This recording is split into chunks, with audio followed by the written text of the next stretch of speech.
Hi guys, welcome back to the channel. For this first video, we're going to be going over transducer plate installation. I quickly wanted to go over some of the materials that we're going to need for this first step. The first thing we're going to need, of course, is a transducer plate. You'll also want some screws, stainless steel screws, so you're not having to worry about rust. This Burt's Custom Tackle transducer plate that I bought off of Amazon has some stainless steel screws, so I got both of those here. You're also going to need an adhesive. I'm going to be using 3M 5200 Fast Cure, which is good for underwater applications. You're going to need a little bit of sandpaper. I'm using 120 grit. And then you're going to need a drill as well as some pilot bits. So that's really all the materials we're going to need for this first step. So let's jump down here to the boat and we'll get going. All right guys, so now we're down here next to the boat. Let's go ahead and look at where we want to put this transducer plate. So a few things we want to look out for whenever we're putting in this transducer plate is these ridges here in the hole where the hole steps up. We don't want our transducer right in line with any of these bumps. So we want a nice, smooth, flat place. Now, Hummingbird's instructions, a lot of different other transducer places suggest mounting the fish finder or the transducer 15 inches away from the prop itself. So that's kind of hard to do, but the main thing is you don't want to go right here, right next to the center line of your boat. You want to space it out a little bit. Since I'm going to be running two transducers on here, this is the original spot that the manufacturer put the first transducer, but I don't want to put one's transducer super close here to the center and one out here. So I'm going to go to the next flat spot, and the next flat spot that we have is right here in between where this bunk is going over to this bunk. I have a nice smooth flat place. You want to look underneath, make sure there's no rivets or anything that's going to disrupt the water flow. Here luckily it's a smooth place, so we're going to put our plate right here to start with. Now one thing I noticed whenever I put up this transducer plate is that the welds right along this bottom here, it's kind of hard to see in the video, but I have a weld right there, and then I have the weld that goes along here. Well, whenever I put this plate up here, it hits those welds, so I'm not getting a flat surface to mount to, and I want to make sure that I do that. So I'm going to hold up this plate here and get an idea of where it's going to set and where I'm going to need to cut it to fit this area. So I'm square right here. I'm not touching the welds, touching the weld right about here. So I want to cut it just a little bit shorter of the weld so that it's not contacting it at all. So I'm going to go ahead and make a mark there. I'm going to take this over to my chop saw, cut that, and then I'll be right back. We modified our board. We ended up cutting about 2.5 inches off of it. You can see that I cut out the pre-drill hole, so I went ahead and put another one in there. I kind of wanted to take this time real quick to talk about the two methods of thought with attaching these to the boat. There's some people that will just use 5200 to adhere their board to the boat. I don't really like to do it that way. Whenever I've done my own research, aluminum isn't put on the list of things that 5200 adheres very well to, as well as the HDPE plastic that they use for these. It's a really slick plastic, so I like to err on the side of making sure that it's gonna stay on there. I don't want that moving at all. So I don't like drilling holes in the boat no more than anybody else does. But in theory, if we place this correctly, these should be the only two holes that we need to drill into the bottom of this transom. So I like to use both. So I will screw this into the hole and I will put 5200. So I should be double good. That thing should not move anywhere. So that is why I went ahead and put in another countersink, and I like to countersink these because whenever I put my screw in, I don't want it sticking out the front any. I want it to be inset, so wherever I put my transducer on this plate, I'm not going to run into any issues with screw heads. So I'm going to go and grab my wife since I need another pair of hands, and what we're going to do next is we're going to place this board up here and try to figure out what height we want it so that we can mount both transducers, because I want it as high as possible because I want to be able to mount the mega imaging transducer up high, but I can't have it too high that my high-speed transducer isn't below that water line, so I'm getting good readings on planes. Now we're going to hold this board up. This is going to get kind of tricky because you're going to have to hold the board up and hold up your transducer. What we're looking for is we want to be able to mount this transducer to the board, and if you cut this transducer in half, we want half of the transducer to be below this line and half of it above. And also we have some movement in our bracket itself.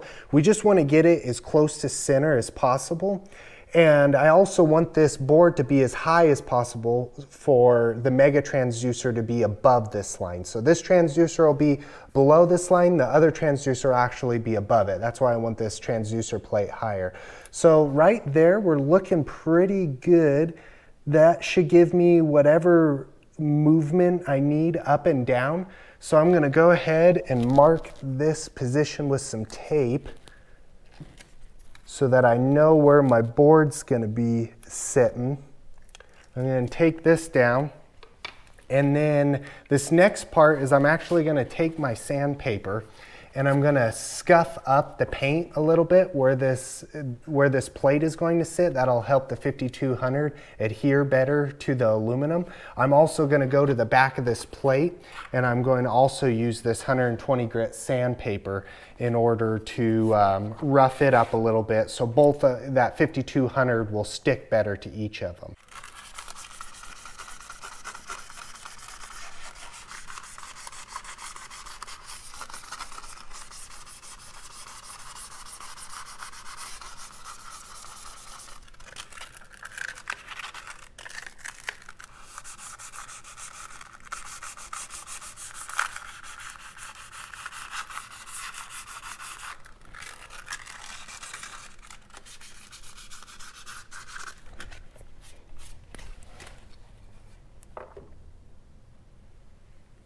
We want to make sure that we have everything ready to go, because once we start playing with the 5200, you want to be rocking and rolling. So we have our plate here, we got our 5200, we have our stainless steel screws. You want to make sure they're stainless if you're going to use screws.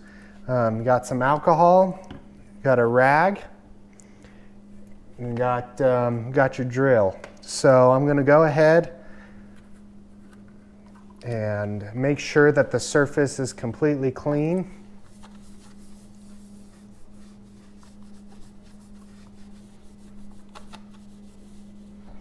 Gonna let that dry. Make sure your transducer plate's clean.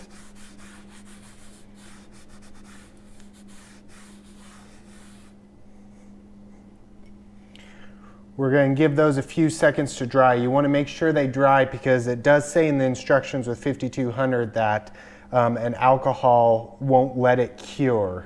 So you want to make sure that it's completely dry before you start using your 5200.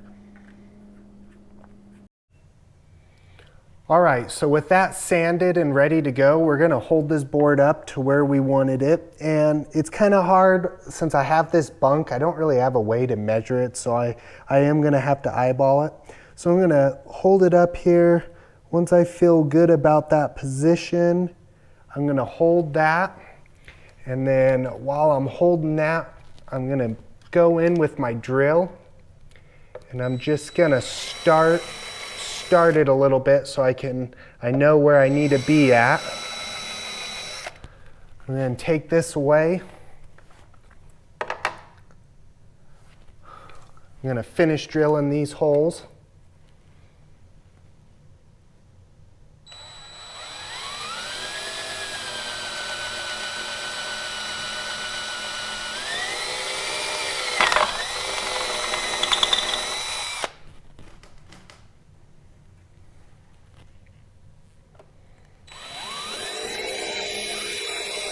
All right, so we waited about 5 minutes or so I know it's completely dry. I'm gonna use a pretty liberal amount of this, especially my screw holes, because that's gonna help seal those. So I'm gonna start applying that. I'm just gonna squeeze a good bit into these holes. Then I'm going to go on to the back of this transducer plate here. I don't really want to add it to the edges because this is going to squish out. All right, and then I'm going to even add some more into these screw holes too, just to be sure. I'm going to go ahead and start these screws just where they're poking out a little bit. That'll help catch the holes so I know I'm lined up.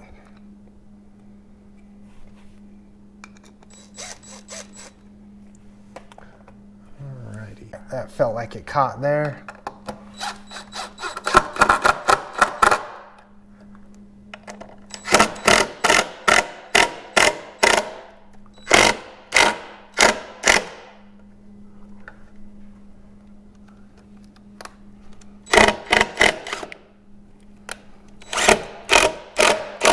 All right, there we go. Gonna have to work it back and forth. Sometimes I wanted a tight grip on the aluminum, so sometimes if you have to go back and forth a little bit, just make sure that it sucks up good. I want these screws to be inset. Good, perfect. That looks like where we want it. So now I'm gonna put a bead of this 5200 around the edges of the board just to help seal it up a little bit better.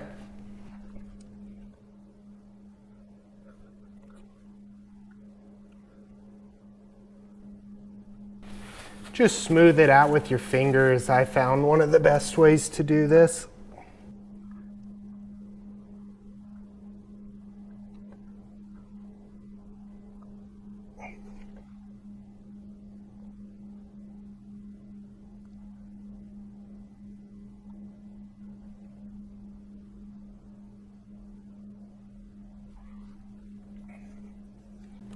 Doesn't have to be an exact science, just get a good bead along there.